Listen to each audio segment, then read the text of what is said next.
Hello everyone and welcome back to the Common Sense Crypto channel. As with you always, this is Rich doing another video today on XRP. So I hope you're all having a wonderful day today wherever you are in this great world. We're going to talk about XRP, and once again, this is the 1 hour chart. And we're still fluctuating between 50 and 55 cents. I'm waiting for that massive news to show up that sends XRP skyrocketing. It's just a matter of time. Now, this comes from Crypto Eddie, and this explains exactly what I've been saying for well over a year now. So, Reserve Bank of Australia unveiled Ethereum-based CBDC pilot, atomic settlement, and tokenized money. Pilot aimed for programmable payments. $550,000 was distributed and repurchased. Former Ripple Dilip Rao directed. Hedera participated. Ripple, Binance, JP Morgan Plus contributed. Stellar Org stablecoin was used. More research is required. Like I always told you, a massive network is forming around crypto, and these companies are all working together, building out the new financial system. In the future, all of these cryptocurrencies that we invest in are going to work together, side by side, keeping that system running on a daily basis. That's why I always said, don't look at it as XRP versus XLM, because they're going to work side by side.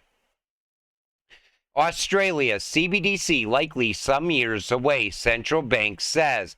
Now, I don't think this is years away. In fact, it's most likely just months away. Why would Australia be left behind? The rest of the world is pushing full steam ahead with CBDCs, every single country.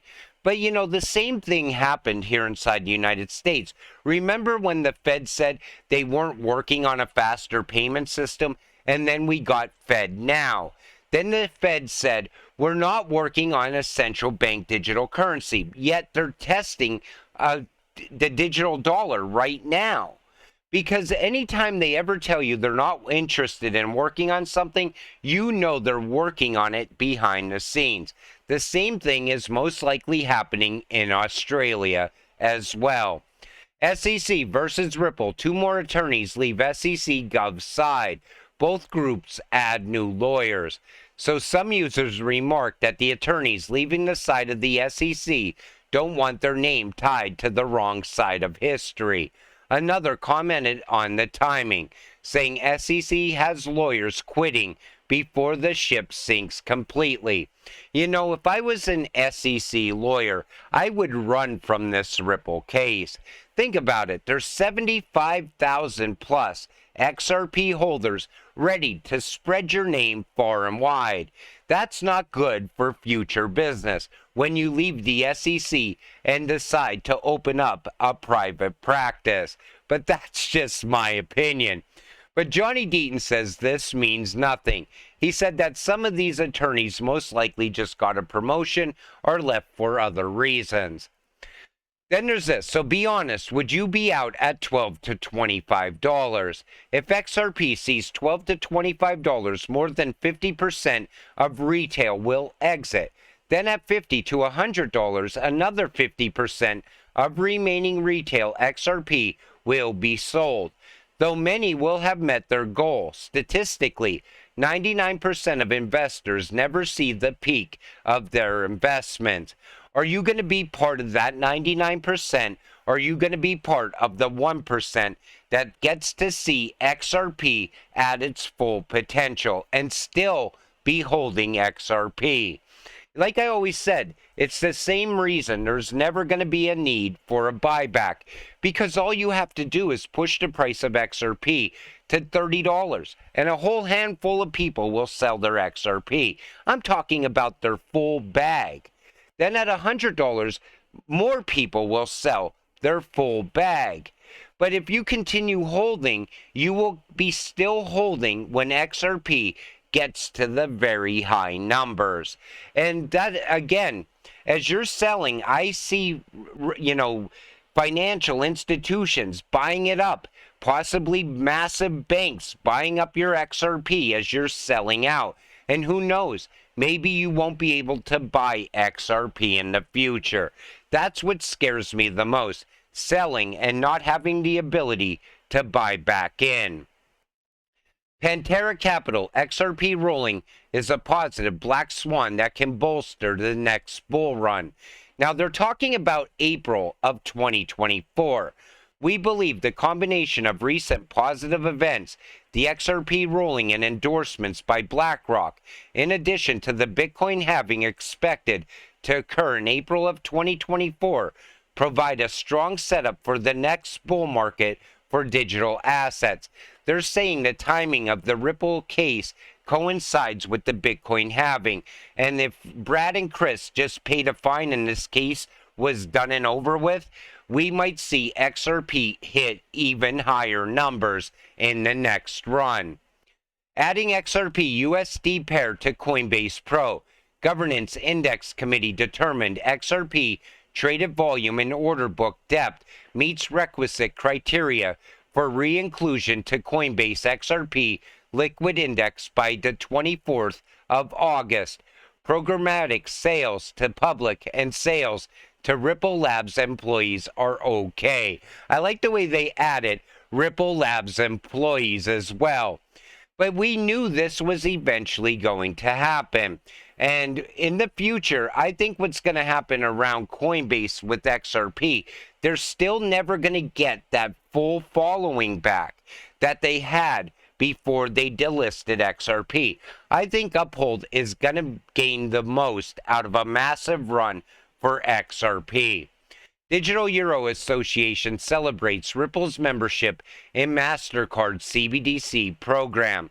They go on to say, excited to announce DEA members Fluency Ripple as pioneers in MasterCard CBDC partner program to enhance CBDC awareness and safe implementation. Ripple has non-stop growth around it. I pointed it out time and time again in every single video, and yet people still can't picture XRP hitting high prices in the future. This sums it up right here, how Bank of America can use XRP in the liquidity hub. Take a listen to this. You would expect large institutions, financial institutions, certainly like Bank of America, to transact. I think it was actually quite timely and maybe fully intended that Ripple created and introduced this liquidity hub product. Because what I'd be doing if I were in Ripple's shoes today is I'd be integrating liquidity hub into the RippleNet product. So every user of RippleNet, like Bank of America, would simply port into Liquidity Hub as the means of obtaining and managing that XRP position that they need to work through ODL. Right? Liquidity Hub is just a massive, smart router engine. It has feeds to accounts that Ripple has opened across all the liquidity venues around the world. Basically, virtually every exchange where there is depth of liquidity, it has accounts at. So if I'm Bank of America, I become a Liquidity Hub customer, and on any given moment, or where I need, pick a number, $1 billion worth of XRP to transact, I plug that into Liquidity Hub, and Liquidity Hub will break that $1 billion up into fractions and route them for execution and closing across all the exchanges to get the optimal average acquisition price for XRP. And then when I'm done using the XRP for ODL, I turn around and I go the opposite direction, and I have that same smart engine route my sell order and go back to cash. And that's what I want to do. Sell the XRP across all the venues to get the optimal price for Bank of America, right? And at no time do I ever have to be in a position where I'm actually taking XRP from Ripple itself. I'm doing it through all of these exchanges. And what Ripple will do in that instance is it'll be on an ongoing basis looking at the XRP available across all those exchanges worldwide and just distributing XRP through those exchanges. It will sell XRP into those exchanges to create supply. You see how simple it works? And Bank of America, if they were to use the liquidity hub, it makes things so simple. And if things are simple, every single bank will want to use this in the future.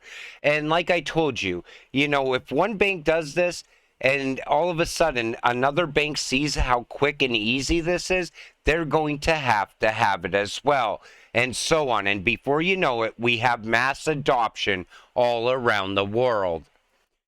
XRP Ledger hit significant milestone with 82 million ledgers. The number of XRP accounts continues to grow, recently hitting an all-time high of 4.75 million. And this shows you how fast the XRP is growing and how fast the XRP ledger is growing at the same time. But I think we're seeing more accounts open up for XRP because people are starting to wake up. They don't want to be left behind either. Think about it. You have this opportunity to invest in the fourth industrial revolution, all right? And even if you got here by listening to someone tell you XRP is going to go to $10,000 overnight, so be it. Whatever got you here is going to change your life forever. And, most people, they get into XRP because of that kind of video that they watch. But then they start to learn what XRP is used for, what its real world use case is, what its true value is. And then they continue holding it and they continue to educate themselves over time. But right now is the perfect time to get into XRP because I think we are so close. You could see it all coming together. And it starts with this. So the addition of 6 new countries into Brics means they will now control 80% of world oil production. Does this mark the beginning of the end for the petrodollar? And, that's going to stop the printing of the money. I think that's going to be the biggest game changer for the U.S. is because we're allowed to print money because every country in the world uses the U.S. dollar. But when they stop using the U.S. dollar, it limits the amount of money you can print as well. And this is just the first step. So just in, Saudi Arabia, Iran, the UAE, Egypt, Ethiopia, Argentina, they will become full Brics members in January of 2024. The new era has begun. Now, because this is going to happen in 2024, I think it all coincides with the same thing that I've been saying for a while. The fall timeline is still intact. Think about it. This announcement isn't going to do something in 24 hours. It's going to take time. And then all of a sudden, you're going to start to see the DXY fall because we're going to start to see less countries using US dollars. Then we have November with ISO going live and actually being able to be used. That's going to add value as well. So XRP is gradually going to start rising with all of this happening. But then once we get into 2024 and these countries become full Brics members, talking about like seeing this on the mainstream media news, because right now, for some reason, the media news is not really covering this at all. They're kind of like downplaying it like it's no big deal. But it's a bigger deal than most people think, and I think it's happening by design, and I think the U.S. is working with China and the other Brics countries to bring down the current financial system. I think the whole world is ready for a level playing field. And I think what's going to happen is we're going to still see XRP being used throughout the entire world as that trust layer it was designed to be, the bridge currency. But let's get back to 2024. So now all these countries become Brics members. The Bitcoin halving is also supposed to happen in April of next year. So along the way, XRP climbs up, and this is just my opinion. Then Bitcoin has its blow off top, whatever, and XRP starts to really run, really amp up. This is where people are saying 2 digits for XRP. But what happens if it doesn't pull back the way people think and it continues to rise with its utility? The same thing with the other ISO coins. Because by the middle of 2024, I think we're going to be looking at things a lot different even than we do now. And you could see what's coming because some countries are going to be rushing to start using ISO on a daily basis. You know, that big bang migration that they always talked about. I think the timeline's changing on that. I don't think 2025 is no longer the year. I think 2024 is the big year, but it's going to start in the fall of 2023. What's your opinion on that? Put it in the comments section down below. With that said, I'm going to wrap up today's video. I want to thank you all for watching. I appreciate all of you. I'll see you in the next one. Have a great night.